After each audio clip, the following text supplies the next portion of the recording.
All right, good evening. Tonight we're learning Maseches Eruvin, Daf, Chaf Beis. We are starting about 12 to 15 lines up on the bottom of Chaf Aleph Amud Beis, and we'll be going down to the Mishnah on the bottom of Daf, Chaf Beis Amud Beis. My little cold that I have is a little pestering. I'm going to try to talk a little quieter tonight, so if you want to raise your volume so you can hear me, great. Whatever is best for you. We're starting 2 lines before the widest lines on Chaf Aleph Amud Beis, and opens the Gemara with a drush of a long pasuk in Shir Hashirim. Dorash Rava, my dichsiv. What is the pshat in this pasuk? The pasuk reads, "Chadodin etzeh asadeh, nolina bakfarim." It's really 2 psukim. Nashkim ala kramim nireim paracha hagefen pitachas madar henetzu arimonim shom etenes todai loch. All right, that's the pshat in the pasuk. We're going to parse it all out to see what it means. First of the longest lines. What does that first part of the pasuk mean? To go out to the loved one will go out to the field. Amra Knesset Yisrael Lifnei HaKadosh Baruch Hu. Ribono Shalom, master of the world. Al tadineni, please don't judge me. Ki yoshvei krachim, like the people who live out in these smaller cities. Why? Sheyesh ben gezel ve'arayos shua sheker. These are the groupings of mitzvos. They're a bunch of thieves. They violate arayos. They're dishonest in their words. They make promises that are not fulfilled. And they speak sheker. They have a shua sheker. What about neitzeh sadeh? Let us go out into the field. Bo ve'areich, instead of judging us like those, bo ve'areich, go out and see. Talmidei chachamim she'oskim b'torah mitoch hadchak. You'll see that we're involved in Talmud Torah, even though things can be difficult, even though things can be very, very hard. Right? We saw these ideas of stretching our limits yesterday with Rabbi Akiva, how far he went just for the mitzvah of Netilas Yadayim. Very powerful idea. Here too, when it comes to Talmud Torah, we should be pushing ourselves. We'll learn more about that as the evening progresses. Dalina bakfarim, what does that mean? Al tikri bakfarim ele bekofrim, speaking about those who are heretics. Bo ve'arech zaru shel Esav, people who are the descendants of Esav. Sheishbata lehem tova, you gave them a lot of good. Vehem kafru bach, nevertheless they still rejected you. What about nashkim ala karamim? What about the rest of us? Elu bate knesios ubate midrashos. These are our places of worship, our places of davening and learning. Nira im paracha hagefen. What does that mean? Elu bale mikra. These are the people who learn mikra. These are the people who learn Tanakh. Pasach hasmadar. Elu bale mishnah. These are the people who learn mishnayis. And itzu arimonim. Elu bale gemara. These are the people like us. We're pounding the daf every single day, making sure that we have some clarity, making sure we're staying connected to our Masorah. Sham etenes todai lach. What does that mean? Erech kivodi v'godli shvach b'ni uvnos. I'm going to show you through my children. I'm trying to pass this on midor lador. Amar Rav Hamnuna mai dechsiv. What does the pasuk mean by daber shloshes alafim mashal v'hishiro chamisha ve'alef? What does it mean that there are 3,000 mishalim, 3,000 parables, and 1,005 songs? What does that mean? Says the Gemara, 5-6 lines from the bottom. Malamed Amar Shlomo al kol davar v'davar shel Torah shloshes alafim mashal. There are 3,000 mishalim for every din in the Torah. Not only that, al kol davar v'davar shel sofrim. But when it comes to divrei sofrim, when it comes to rabbinical laws, there is chamisha ve'elef te'amim. There are 5 plus 1,000. There are 1,005 te'amim. A little interesting. We would have thought the numbers would have been reversed with the Svarim, the Divrei Torah, the Sofrim being larger, because after all, we saw yesterday that you're chayiv misa for not keeping the Dinei Derabanan. Masha'en came when it comes to the mitzvahs in the Torah, there's either naseh or a lo saseh. So Havamina, we might have thought otherwise, but here the Gemara says clearly that when it came to the explanations, maybe the pshat is a little different. Maybe the pshat here is when it comes to the mishalim, it's not as hard to explain the rabbinic laws. All the rabbinic laws are logical extensions of Doraisa laws. Maybe could be. Nevertheless, we see that there's 3,000 mishalim for every din Doraisa and 1,005 te'amim reasons for dinei derabanan. Darash Rava. My dechsiv. What does the pasuk mean? V'yoser shaya kohelas chacham od limei das im esa'am ve'izein v'chiker tikein mishalim harbe. Let's parse this pasuk as well. Limei das esa'am. He taught knowledge to the people. De'agmare b'simone te'amim. He taught with simone te'amim, with reasons, with simanim, with signs. Take a look at Rashi. Just a historical insight. Rashi, just great. Rashi says, 8 lines or so from the bottom. Dibur hamaschil agmare b'simane ta'amim. Rashi says, Kav alehem misores v'simonin bein betevos hamikra bein begirsa shel mishnah. Not only do we have the cantillation marks in regards to reading the Torah, the trup as we know it, Vaydaber Hashem el Moshe lemor, but also in regards to Mishnayos, even in learning Mishnah, there's a cadence, there's a certain flow and a certain sing-song to the Mishnah. We don't know what that is now. We kind of made one up over here, a little bit like that. Talmud Lomar Bayoma. We made it up, but we don't know what it really was back in the day. But what Rav Hamnuna is saying here is that Pshat in this pasuk is that was true not only by Tanakh, it was also true by Mishnah as well. And that's what the Gemara says here. And he would explain them, namely the Mishalim and the not the Mishalim, excuse me, but the Pshatim, the insignia that he would give there, the cantillation marks, would make sense as it relates to what was going on. There are a lot of examples of this. For example, the famous. My family makes fun of me every Pesach because I say this word every year. It says in the pasuk that their years were embittered, and on top of that, the trup is kadma v'azla and the gematria of the kadma v'azla is 190, and that's how many years less of the 400 the Jews were punished. So you could see that the cantillation marks were a direct reference to what was going on in the psukim. It wasn't stam. We're not familiar with that when we lane, we just lane. But there's really a much deeper level of connection between the trup that's on top of a word or below a word with what's actually going on in the psukim. 3 lines from the bottom, continuing the pasuk, v'izein v'chiker tikein mishalem harbe. What does that mean? Amar Ula, Amar Belazar, Bitchila, Haisa Torah Doma Lekfifa She'en La Oznaim. It was like a wicker basket that had no handles. Very hard to pick up. It's hard. Comes along Shlomo, he gives him a shalim, he gives ta'amim, and now we can pick up the basket with handles. In other words, the Torah is more graspable. The Torah is more tangible, more easily digestible. And that's what Shlomo added with all of the mishalim. Not to be underscored. This is pedagogy 101. If you want to learn to teach children things, we do it either by showing them how to do it with our activities, or if you really want to engage them with pedagogy, you think of a mashal that reflects the idea that you're trying to teach. Instead of just saying that there's a din d'oraisa of tefillin, you can get a conversation with them and ask them, hey, what's it like when NBA players wear different uniforms? Does that ever happen? You got one guy in a Wizards jersey and one guy in a Bulls jersey and one guy in a Cavaliers jersey. That's ridiculous. Everybody wears the same. What's the whole idea of a uniform? That's a pedagogy. We use a mashal to teach a deeper idea. Continues the Gemara, 2 lines from the bottom, kibbutzo sav tal talim. Let's see what this means. A play on words.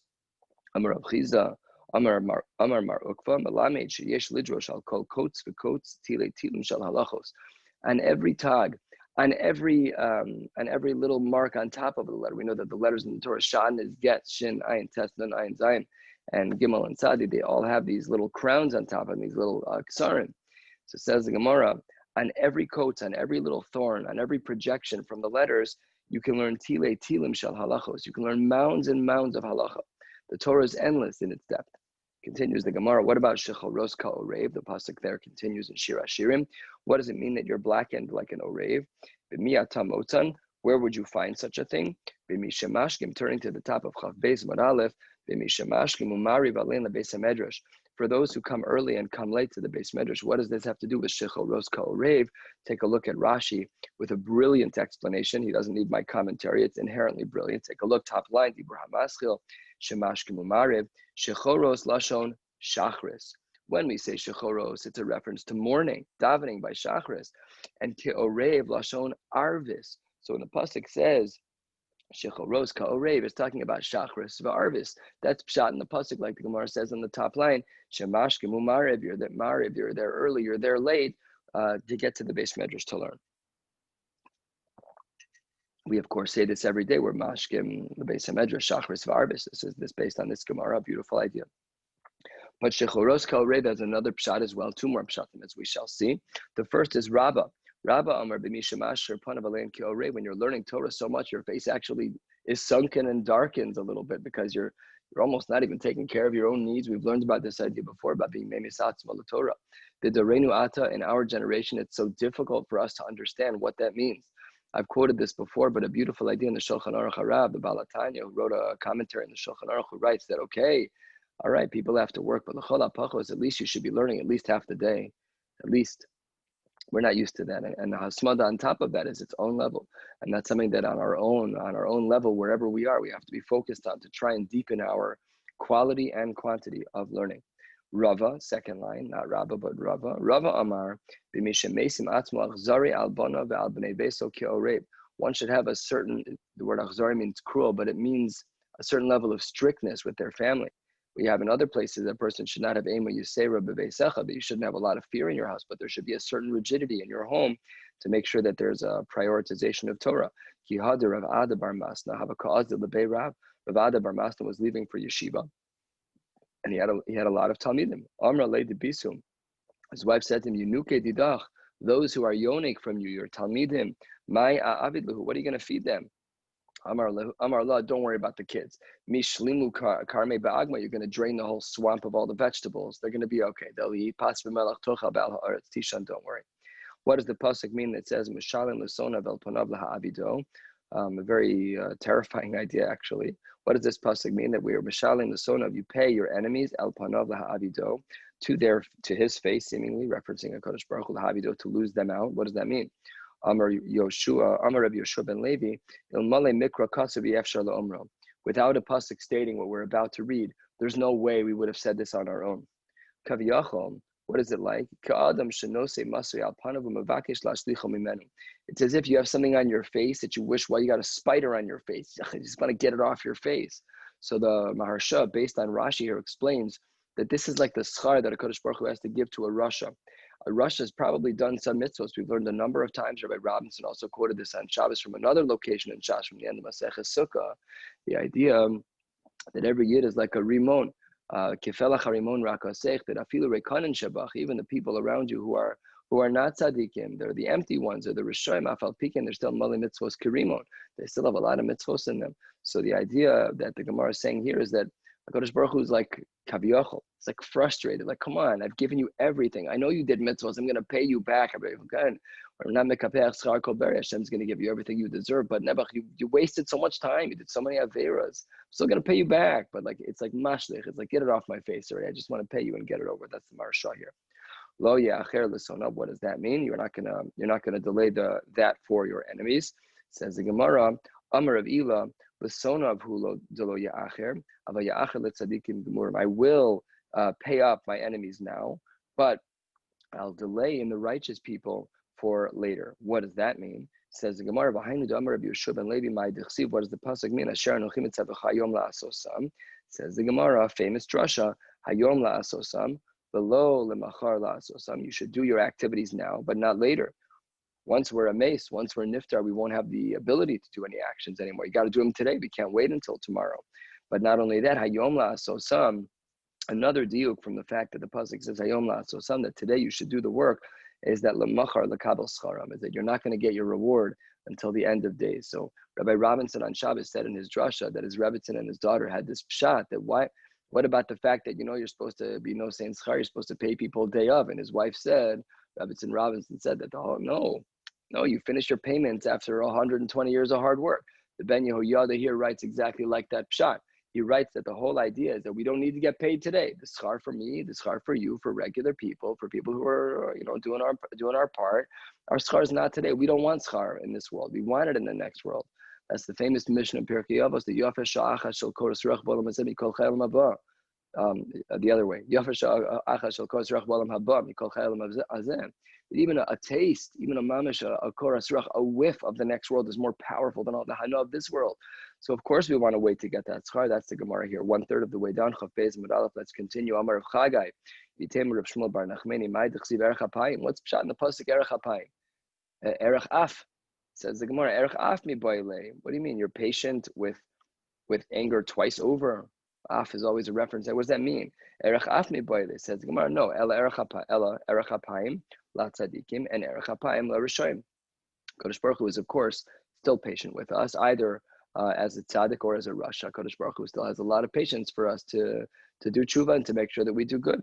Continues the Gemara of Yehuda Omer Ad Beis Asayim. We're now back into the halachic aspects of the world of Eruvin. Don't worry, not a difficult night in regards to Eruvin. We'll be able to navigate cleanly, not too difficult. If you'll recall from our Mishnah, we learned that Rabbi Yehuda said that when it comes to Pasei Biros, we're only allowed to have a base Sa'asayim.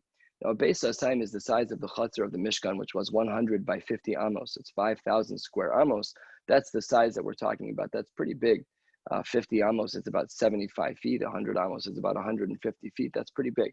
So that was the size that Rabbi Yehuda allowed in regards to Pasei Biros, in regards to this mechudash idea that we're allowed to use these right-angled type of things where each part of the right angle was one tefach in square form to surround a bore for Ole Regalim. And of course, as we saw yesterday, Rashi expanded that even to those who are Osek b'mitzvah, not only in regards to Ole Regalim. Halfway down, says the Gemara, opening with a question, Bor upasin ka'amar, odilma bor velo pasin ka'amar. When Rabbi Yehuda says that the limitation of space is a base sign, this 50 by 100 space, what does that apply to? Are you talking about the size of the bore itself, or are you talking about the size of the bore with its pasin included?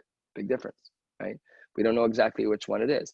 Do we say Adam no sin in a beboro? That when people go there, they're only going to be looking at the pit. We're not nervous about you carrying in a place which is not hukaf ladira. This place is not really hukaf ladira. We're not so concerned about that. Odilma, no. Adam no sin in a b'mechitzaso. The gazrina dilma asi lachlufa yosmi beis asayim bekarpi. If we are concerned, so which one is it? Same question, just repeated twice over with a different frame. Do we say that when Rabbi Yehuda says the din of beis asayim, do we say that his din applies in measurement? Is the beis asayim only the bore, or is the beis asayim the bore along with the pasin? So it says the Gemara. Let's see. Toshma, our question is going to be toward the end of this source. This is the source that we've seen a number of times already, but we haven't seen the last shita in this source yet. And it's going to be a contrast point to the shita of Rabbi Yehuda. Let's see. Toshma, kama hein mekuravin. How close are the pasin allowed to be to the bore? We spoke about this a number of times. Of course, the answer is kadei rosh aruba shel para, to make sure that the head and the majority of the body of the para is going to be within the Pasei Biros. We spoke about this in the bottom of Yud Tesmet Aleph, and on the bottom of Yud Tesmet Aleph, the Gemara there says that is Shtei Amos. Pretty sure that's right. Yeah, Shtei Amos. That's what the Gemara says there. Okay, good. Let's continue. The Kamahin Meruchakin. How far away from the bore are we allowed to go? How wide in square form? How vast can our Pasei Biros be? So there, the Gemara says, this is a source from the Tanaim, afilu kur, afilu kuraim. We said even massive amounts. Rabbi Yehuda Omer, this was the limiting shita that we saw in our Mishnah quoted here in this Tanaic source as well. No, Rabbi Yehuda Omer, beis asayim muter. Yes, and beis asayim aser. That we see that Rabbi Yehuda only allows up to a beis asayim, but if it's greater than that, it's not allowed. Again, 5,000 square amos, not small. That's a pretty significant area, but that's his upper limit. It says the Gemara in this source in the Tanaim. I think this is a Tosefta. No, not a Tosefta. It's probably a Brisa. Amrulo, the Chachamim said back to Rabbi, the Chachamim who said that there's no maximum for the Pasei Biros, they said back to Rabbi Yehuda who limits it to Sa'ah. Amrulo, the Rabbi Yehuda,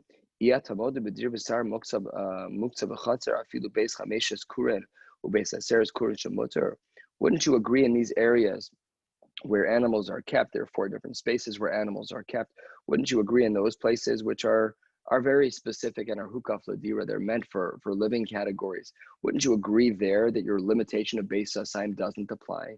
That you could even have a much wider setting of maybe these larger amounts of chameshes kurim and basaseres kurim shemuter.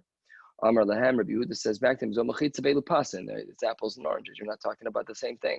In the case of the deer and the sahar and the chatzar and the muktzah, those are mechitzas proper. And there, of course, he'd agree that you can have a massive space. Where is Rabbi Yehuda limiting? Rabbi Yehuda is only limiting when it comes to Pasei Biros. It says the Gemara, another shita, one that we haven't seen yet. And this is going to be a thorn in the side of the shita of Rabbi Yehuda. Let's see what it says. Reb Shimon ben Elazar Omer, bor beis sasayim, a beis sasayim muter. Rabbi Shimon ben Elazar is very specific.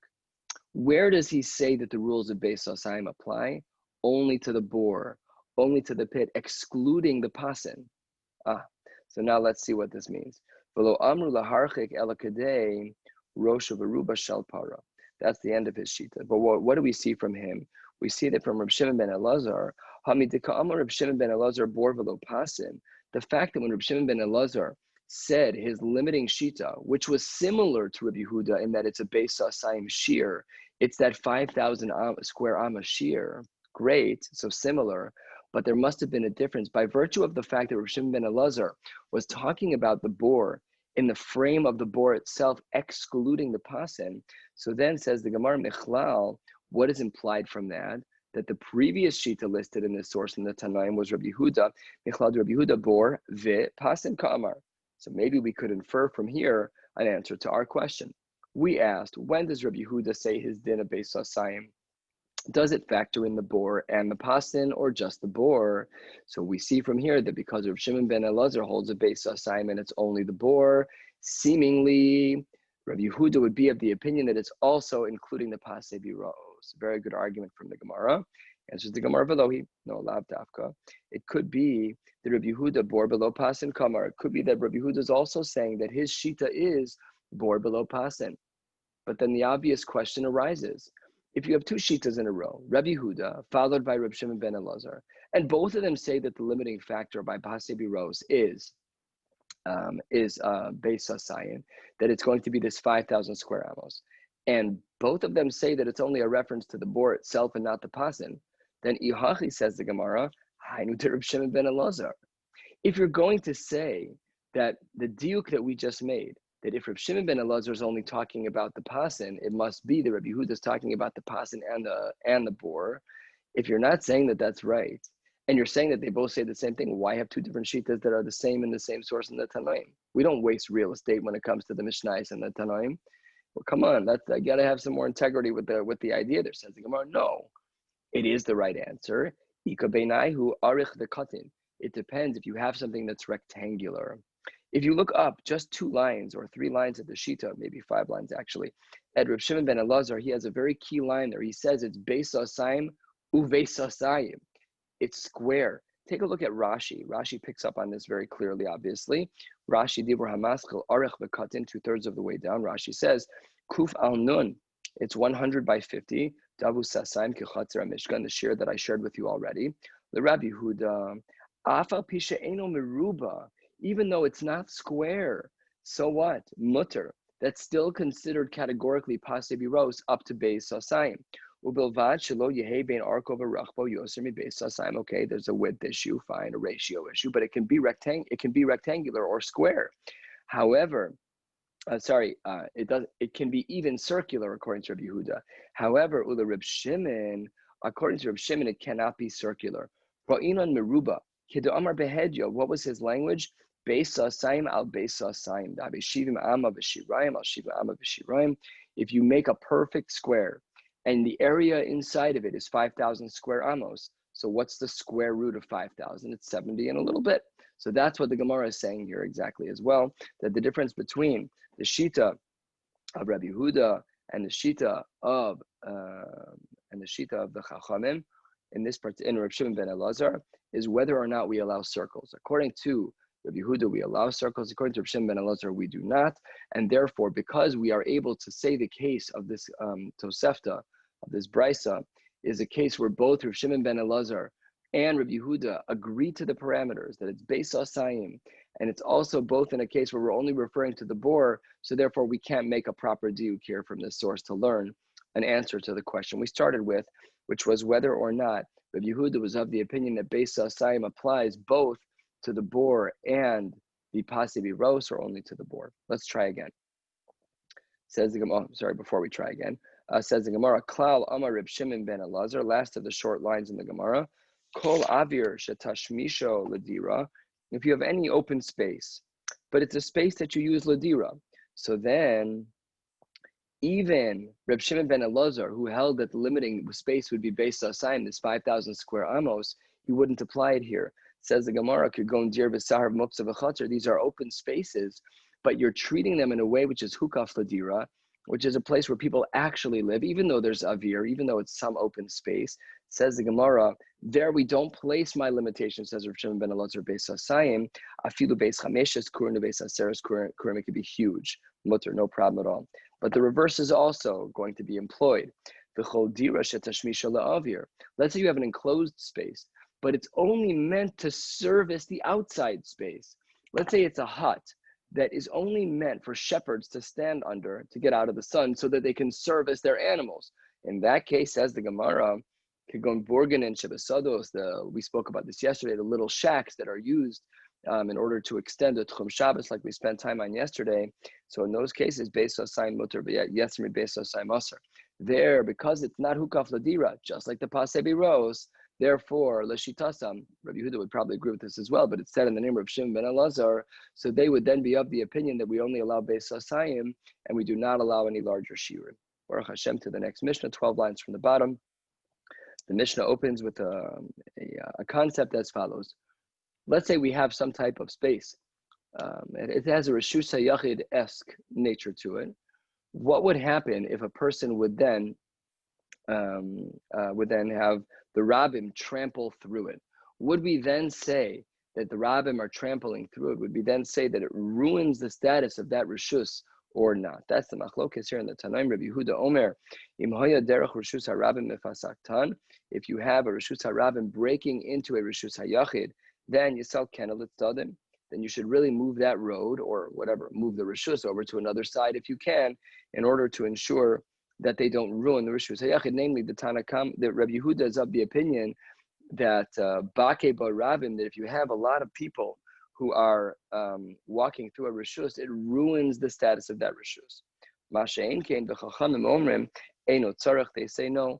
Even if it's Bake Bar Rabbim, even if there's a lot of people walking through this mavui, walking through this space, it will not ruin its status. It will maintain its initial status of a Reshus HaYachid. Says the Gemara, Rabbi Yochanan, Rabbi Lazar, Da'amar Tarvayu. These two greats of the Amoraim agreed to the following idea. This Gemara was quoted earlier. Kanodiach HaKochan Shel Mechitzos. We learn from here the power of Mechitzos. You have a Mechitza, and the Mechitza that we have is so powerful that even though the Rabbim are traversing through that area, nevertheless, we treat that Reshus as though it's perfectly fine. It doesn't change its status. It's still a Reshus HaYachid. Says the Gemara, Kan v'sfirale.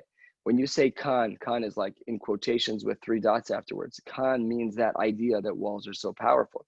So says the Gemara, Rabbi Yochanan, were you of the opinion of Kan v'sfirale? You were of the opinion that you held of the power of Mechitzos, like we just saw, you quoted. Did you also hold like the Chachamim, that if it's Bake Bar Rabbim, that if there are so many people that it doesn't ruin a Reshus HaYachid? I don't think so, because V'ha'amar Rabba Bar Bar Chana Rabbi Yochanan. Rabba Bar Bar Chana quotes you. He says, Yerushalayim ilmali dal soseni nalos balayla chayavin aleh mishum Reshus HaRabbim. We saw this idea earlier in the Masechta. What did it say earlier in the Masechta? That in regards to Yerushalayim, if the doors didn't close at night, if not for the fact that the doors closed at night, you'd be chayiv. You'd be chayiv on that. That's absolutely going to be chayiv aleh mishum Reshus HaRabbim. That's crazy. If the doors open to Reshus HaRabbim, what does that mean? It means that the Rabbim Bokim Bar ruins the Reshus. So what does that mean? That's Rabbi Yehuda. So Rabbi Yochanan, if you're going to say Kan v'svirle, if you're going to say that you through and through hold like the Chachamim, that can't be, because you yourself said in Yerushalayim that without those doors you'd be chayiv, which means that it's Bake Bar Rabbim, which means that you hold like Rabbi Yehuda. So how can it be, Rabbi Yochanan, that you seem to be holding like the Chachamim?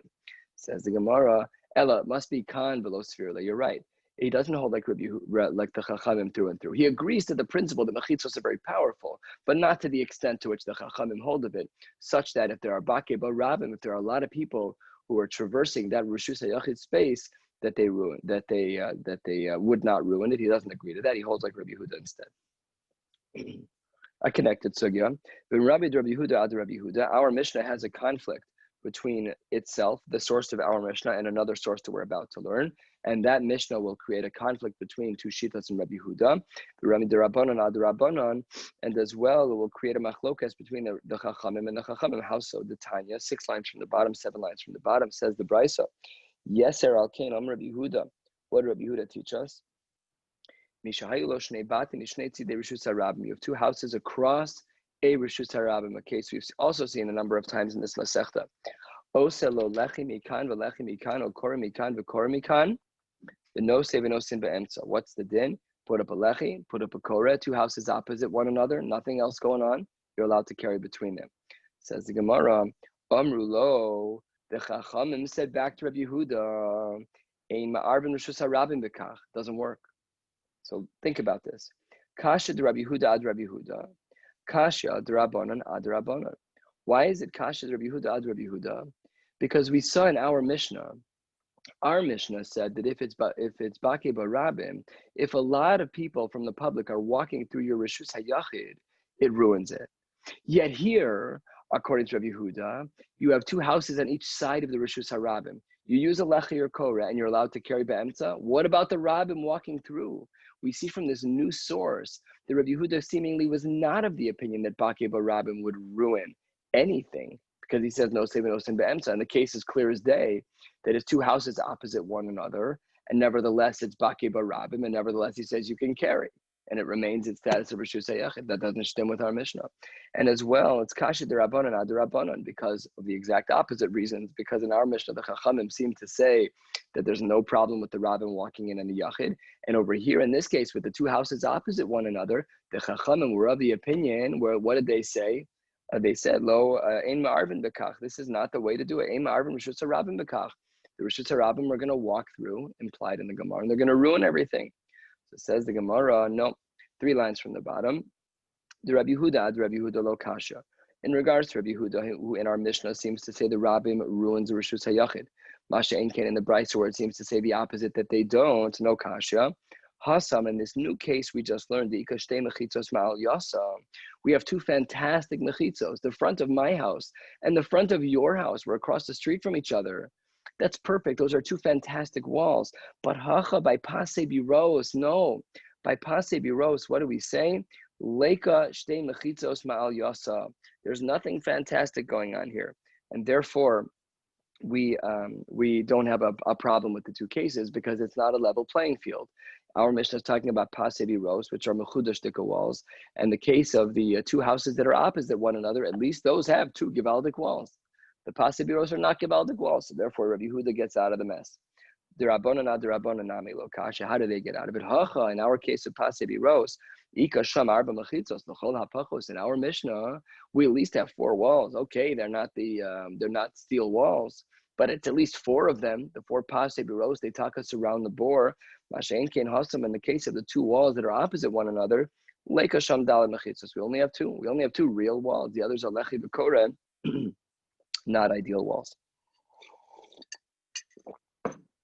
And therefore, no longer is it a kasha of Rabbi Yehuda ad Rabbi Yehuda. Amar Rav Yitzchak bar Yosef or Rav Yochanan Eretz Yisrael ein chayavin aleh mishum rishus harabim. Just an explosive comment. There's no rishus harabim in Eretz Yisrael. There's no issur of carrying in Eretz Yisrael, period, ever on a doraisa level. Okay, let's see how this works out. Yosef Rav Dimi v'ka'amar la lahashmaisa. Rav Dimi was talking about this. Amar le Abai le Rav Dimi my time. Abai says to Rav Dimi, what's the deal here? How can you say that in Eretz Yisrael that there's no problem of carrying it all, that there's no rishus harabim doraisa? Top of Daf Chav Beis Amud Beis, says the Gemara, if you want to say in Eretz Yisrael that we have a mountain range on one side, and we have valleys on another side, and therefore we're basically surrounded. If it's just a terrain question, that doesn't work because Bavel Nami, Makifla Pras Mehachki, Savadiglas Mehagi. So we have rivers in Bavel all the time, all over the place. Why don't we say over there? Why are you only saying by Eretz Yisrael there's such a din that there's no rishus harabim? By Bavel we should have said the same thing. Not only that, asks the Gemara a perfect question. What's the question? Says the Gemara, to Kuli Alma Nami Makifu Kainus. There's an ocean everywhere. Why don't we argue that all of North America it is impossible to have a rishus harabim doraisa because we're surrounded by ocean? At some point, at every ocean, there's a drop off, and it tanks much lower than that degrees. I think didn't really make perfect sense to me. It seemed to be some 40%. I tried to figure out the degrees with trigonometry, but I don't know how to do trig apparently because I got the number wrong. But it said like it was some 40 some odd degrees of a slope. It's pretty steep. Remember what we said, that the tail hamislakate is over the course of 4 amos, it drops 10 tvachim. So then why is there ever a rishus harabim when in regards to any country ever anywhere in the world? How could there be a rishus harabim if we're all surrounded by oceans? Awesome question by the Gemara. Let's see how the Gemara answers our question. Says the Gemara, no, in regards to Eretz Yisrael, we're not talking about the water banks on the side. We're saying Dilma Milos, Mordos Commerce. We're talking about only certain areas in Eretz Yisrael where there are milos, where there are peaks, and umordos, where there are valleys. That's all we're talking about. Rashi, four lines from the top of the page. Milos, umordos, shabaka. Sorry, that's not correct. Wrong Rashi. I apologize. We'll get back to that later. So that's the Gemara's question here. And the Gemara answers the question about Eretz Yisrael that we don't mean to say that all of Eretz Yisrael is pater from Rishus Harabim, just the spaces that are surrounded by mountains and valleys. Now Tosfos here tries to answer the question the Gemara doesn't answer, which is, what about the entire world? Why don't we have a Rishus Harabim? Why don't we have 0 Rishus Harabims in the world? So if you take a look at Tosfos, Dibur Hamaschil Dilma, the second Tosfos, and look toward the bottom of that Tosfos, 3 lines from the end, Tosfos says, V'yesh lomar, what's going on here? V'yesh lomar, d'mechitza she'ena asuya bidei adam. If you have a natural mechitza, namely the tail hamislaket, the sloping ocean sides that should have made the whole world, Rishus Harabim, free, says the Gemara, lo chashiva mechitza kulehai. No, it wasn't intentionally made for that. That's not a chashiv mechitza, and therefore, ve'afilu rabbanon modu da'asu rabim u'mavadle mechitza. Unbelievable. That if you have a naturally made wall, there we say that rabim are bokim ba. That even though technically it could function as a wall, but the fact that it was not made with that intention, it was made naturally. So therefore, even the Rabbanan who are otherwise lenient and say that the Rabbim cannot be Boken Ba, here they agree the Rabbim are Boken Ba, and they're able, powerfully, to trump over this Rishus HaYachid status and make it back into a Rishus HaRabbim Doraisa. That's just a remarkable idea. It's an amazing Tosfos that just kind of integrates everything together here. And let's continue. We've already consumed 37 minutes. We got to get moving. So it says the Gemara as follows. Amar Le, Rav Dimi says back to Abaye, Karkafna, you are a genius. You must have had your heads between the pillars, namely inside the building. You must have been close to Rav Yochanan when he was talking. Now, historically, that's impossible. They were 3 generations off. It was just a homily of sorts to say, you must have heard Rav Yochanan, kind of hearing his lips, just speaking from the grave. You nailed it. You got a perfect shot. That's such a great answer. The Mordos and Malos, that Eretz Yisrael is only going to be non-Rishus Harabim as it relates to Malos and Mordos. Continues the Gemara. Itmar Nami, Kiyasa Ravin Amar Rav Yochanan, V'amri Lam Rabbi Abba Amar Rav Yochanan, Malos and Mordos Eretz Yisrael and Chayavan and Mishum Rishus Harabim. This we learned already. Why? What's the Lamdos? Why is it that we say that? Why are the Milos and Mordos not Rishus Harabim? Says the Gemara, because the Fisha Einan Kedigle Midbar, because it's not mirroring what actually took place in the Midbar. We know that our Lamites Malachos have to mirror what took place in the Midbar, what took place in the Mishkan for the building and functioning of the Mishkan. This wasn't that. The Midbar was flat, and therefore we didn't have Milos and Mordos, and therefore it's not similar, and therefore it's not a Rishus Harabim Doraisa. Beautiful. Says the Gemara, let's get into more detail about the sloping Tel Mislake. 2 days in a row we're discussing the Sugya Bami Ne Rechava Me Rava, 2 Amoraim talking. Tel Mislake Asar Mitoch Arba, Virabim Bokimba, Chayavan Allah Mishum Rishus Harabim O'en Chayavan Allah.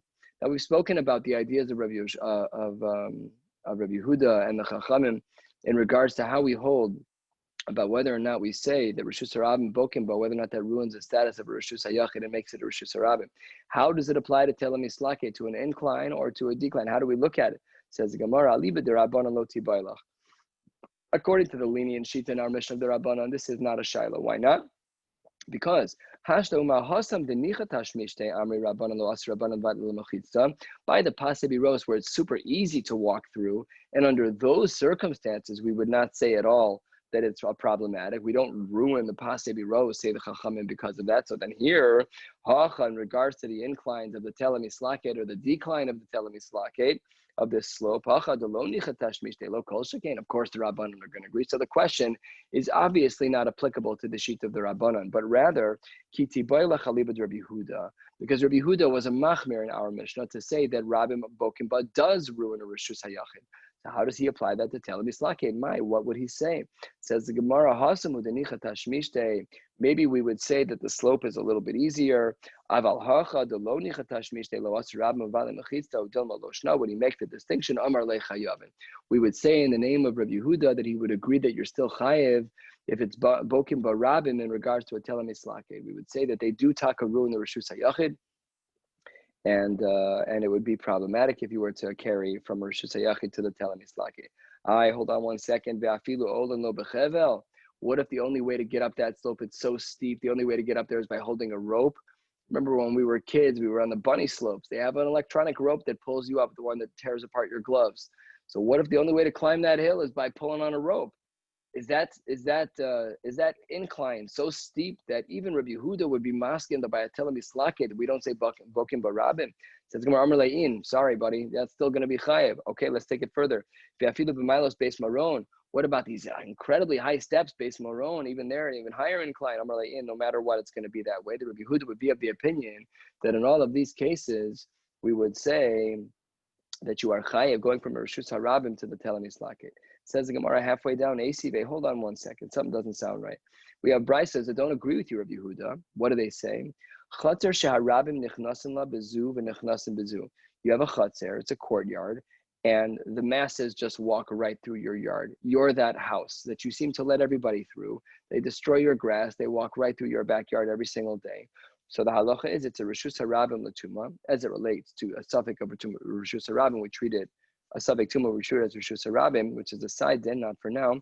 Rishus Hayachid LeShabbos. We see there that it's going to be considered a Rishus Hayachid. So it says the Gemara, money. Whose opinion is that?